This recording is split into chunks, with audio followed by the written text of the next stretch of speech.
আপনারা স্বপ্নে দেখেন কিভাবে? স্বপ্ন দেখারও তো একটা সীমারেখা আছে। যেই দল মনে করে যে তার সরকার গঠন করতে পারত, তাদেরকে হারানো হয়েছে, এই স্বপ্ন দেখাও তো নাজায়েজ। জুলাই জাতীয় সনদের প্রতি আমরা শতভাগ অঙ্গীকারাবদ্ধ।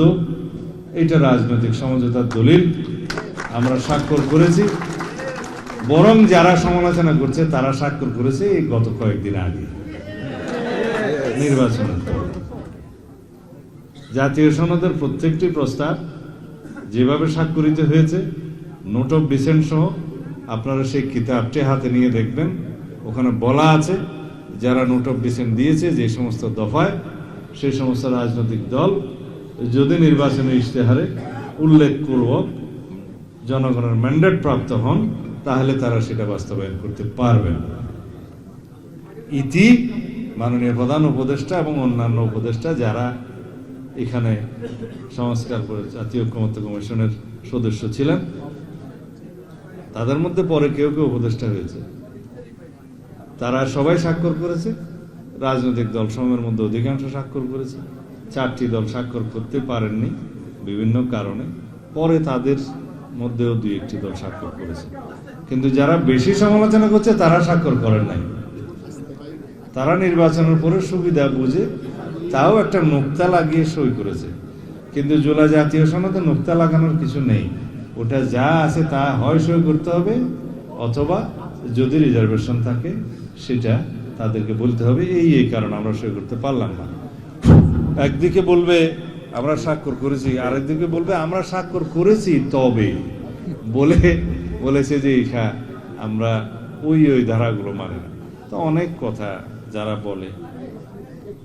আর যারা এখন বিরোধী দল, বৃহৎ বিরোধী দল, তারা বলছে জনরায় অনুসারে জুলাই সংবিধান সংস্কার পরিষদের সদস্য হিসেবে শপথ নিতে হবে, দেরিতে হলেও নিতে হবে। কিন্তু বক্তব্য হলো এগুলো গায়ের জোরে।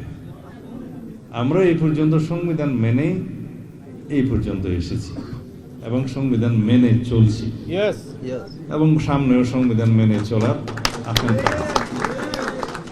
কিন্তু আমাদের বক্তব্য ছিল, যদি গণভোটের রায়কে আমরা সম্মান দিতে চাই, জাতীয় সংসদে আগে যেতে হবে, সেখানে আলাপ আলোচনা করতে হবে, আইন প্রণয়ন করতে হবে, সংবিধানে সেটা অন্তর্ভুক্ত করতে হবে। তারপরে যদি সংবিধান সংস্কার পরিষদের সদস্য হিসেবে শপথ নিতে হয়, সেটা সেখানে নির্ধারণ করা হবে, সিদ্ধান্ত হবে, এবং কোন ফর্মে শপথ হবে সেটা 3য় তফসিলে আনতে হবে। কে শপথ বাক্য পাঠ করাবেন সেটা নির্ধারিত হবে, তারপরে এটা বিধিসম্মত হবে। কিন্তু আজকে যাদেরকে জবরদস্তিমূলক শপথ পড়ানো হলো, যিনি জবরদস্তিমূলক শপথ পড়ালেন, সেটা সংবিধান রক্ষণ হয়েছে কিনা অবশ্যই সুপ্রিম কোর্টের দেখার দায়িত্ব। কারণ বিচারকগণ শপথ নিয়েছেন সংবিধান রক্ষণের, সংরক্ষণের এবং এই সংবিধানকে রক্ষা করার জন্য শপথ নিয়েছেন। আপনারা তো কেউ সংবিধান রক্ষণের জন্য শপথ নেন নাই, আইনজীবী বৃন্দ তারা নিয়েছেন। সুতরাং সেই প্রশ্নটা আদালতে উঠেছে। আমাদের বক্তব্য অন্য জায়গায়। আমরা তো জুলাই জাতীয় সনদকে অস্বীকার করি না। জুলাই জাতীয় সনদের প্রত্যেকটা শব্দকে, অক্ষরকে আমরা ধারণ করি, এবং আমরা সেটা প্রতিশ্রুতি দিয়েছি, জাতির কাছে অঙ্গীকারাবদ্ধ হয়েছি, আমরা সেটা বাস্তবায়ন করব। এমনকি সেই প্রতিশ্রুতির বাইরেও আমাদের নির্বাচনী ইশতেহার অনুসারে বিএনপি যে সমস্ত ইশতেহার প্রণয়ন করে জনগণের ম্যান্ডেট লাভ করেছে, সেই সমস্ত ইশতেহারেও যা কিছু আছে তা আমরা বাস্তবায়ন করব। তার মধ্যে আমরা উপরাষ্ট্রপতির একটা বিধান করার জন্য আমরা করেছি, ইশতেহারে উল্লেখ করেছি। তা আমাদেরকে সেটা জনগণ ম্যান্ডেট দিয়েছে, আমরা সেটা বাস্তবায়ন করব। এরকম আরো অনেক কিছু আছে। শুধুমাত্র আমরা জুলাই জাতীয় সনদেই সীমাবদ্ধ থাকবো না। আমরা ইশতেহার উল্লেখপূর্বক যে সমস্ত বিষয়ে জনগণের ম্যান্ডেট প্রাপ্ত হয়েছে, সকল কিছু আমরা অঙ্গীকারাবদ্ধ, আমাদের প্রতিশ্রুতি আছে, আমরা সেটা বাস্তবায়ন করব। সুতরাং এখানে মিস ইন্টারপ্রিট করার কোনো সুযোগ নাই। যে সমস্ত বিষয় 133টি অধ্যাদেশ প্রণয়ন করা হয়েছে, পারলে বিগত অন্তর্বর্তীকালীন সরকার শেষ দিনের শেষ মুহূর্তেও একটা অধ্যাদেশ জারি করার জন্য প্রস্তাব দিয়েছিল। এই সরকার ছিল অন্তর্বর্তী সরকার, একটা অধ্যাদেশ জারি করার সরকার। 133টা অধ্যাদেশ জারি করেছে। সংবিধানের বাধ্যবাধকতা আছে, যেদিন জাতীয় সংসদ বসবে ইনশাআল্লাহ আগামী 12 তারিখে প্রথম সেশনেই আমরা সাংবিধানিকভাবে এই 133টি অধ্যাদেশ উপস্থাপন করতে বাধ্য। কিন্তু সেই 133টি অধ্যাদেশের কোনটা কিভাবে গৃহীত হবে, কোনটা রেটিফিকেশন কিভাবে হবে, কোনটা সংশোধনী সহ হবে কিনা, কোনটা ল্যাপস হয়ে যাবে, কোনটা অ্যাজ ইট ইজ অ্যাপ্রুভ করা হবে, সেটা জাতীয় সংসদের ইখতিয়ার, সেটা তখন দেখা যাবে। কিন্তু আপনারা সবাই জানেন ওর বাইরে আরো একটি আদেশ জারি করা হয়েছে। সেই আদেশটার নাম হলো জুলাই জাতীয় সনদ উইদিন ব্র্যাকেট সংবিধান সংস্কার বাস্তবায়ন আদেশ। ইহা কি মেসকুলিন না ফেমেলিন নাকি কমন জেন্ডার আমি জানি না, একজন বুঝে তালে দিছে। কারণ বাংলাদেশের সংবিধান গৃহীত হওয়ার আগে আদেশ জারির একটা ইখতিয়ার ছিল, যার ভিত্তি ছিল স্বাধীনতার ঘোষণাপত্র। এবং তার পরে এই স্বাধীনতা ঘোষণাপত্র যারা প্রণয়ন করেছেন তারা এই ভূখণ্ডের জন্য নির্বাচিত প্রতিনিধি ছিলেন। তারা কেন্দ্রীয় সংসদ সদস্য মানে পার্লামেন্ট মেম্বার এবং লেজিসলেটিভ অ্যাসেম্বলির মেম্বার ছিলেন এই ভূখণ্ডের প্রাদেশিক সংসদের। সবাই মিলে গণপরিষদ হিসেবে তাদেরকে গঠন করলেন এবং তারা জনগণের পক্ষে স্বাধীনতার ঘোষণাপত্র অ্যাপ্রুভ করলেন। রাষ্ট্রপতি নির্বাচন মানে মনোনীত করলেন, রাষ্ট্রপতিকে ক্ষমতা দিলেন, তার ক্ষমতা অনুসারে তিনি সশস্ত্র বাহিনীর প্রধান হলেন, আইন প্রণয়নের ক্ষমতা দিলেন এবং রাষ্ট্রের অন্যান্য সকল এক্সিকিউটিভ কর্মের জন্য তাকে তারা ক্ষমতা দিলেন। তার অনুপস্থিতিতে উপরাষ্ট্রপতিকে তারা দায়িত্ব দিলেন। তার উপর ভিত্তি করে রাষ্ট্রপতি আদেশ জারি করলেন। মরহুম শেখ মুজিবুর রহমান যেদিন স্বাধীন বাংলাদেশে প্রত্যাবর্তন করলেন তারপরেও আদেশ জারি হয়েছে এবং তিনি প্রেসিডেন্ট অর্ডার দিয়ে রাষ্ট্র পরিচালনা করেছেন। সেই প্রেসিডেন্ট অর্ডারের প্রথমটা ছিল যে লস কন্টিনিউয়েন্স অর্ডার 1972, তারপরে ছিল provisional constitution of Bangladesh order. এইভাবে সমস্ত অর্ডারগুলো করতে করতে যেদিন সংবিধান গৃহীত হলো, সেই সংবিধানের পরে 1973 সালে যেদিন জাতীয় সংসদের নির্বাচন অনুষ্ঠিত হলো, সেই জাতীয় সংসদ সেশনে বসলো। সেই সেশনে বসার পরে মুলতবি হলো, তারপরে অর্ডিন্যান্স জারির ক্ষমতা পেল রাষ্ট্রপতি। তার আগ পর্যন্ত তো অর্ডার করে দিচ্ছে। সংবিধান গৃহীত হওয়ার পরেও অর্ডারের দেশ চলেছে। সুতরাং অর্ডারের জমানা তো তখন শেষ। 1973-তে অর্ডারের জমানা শেষ।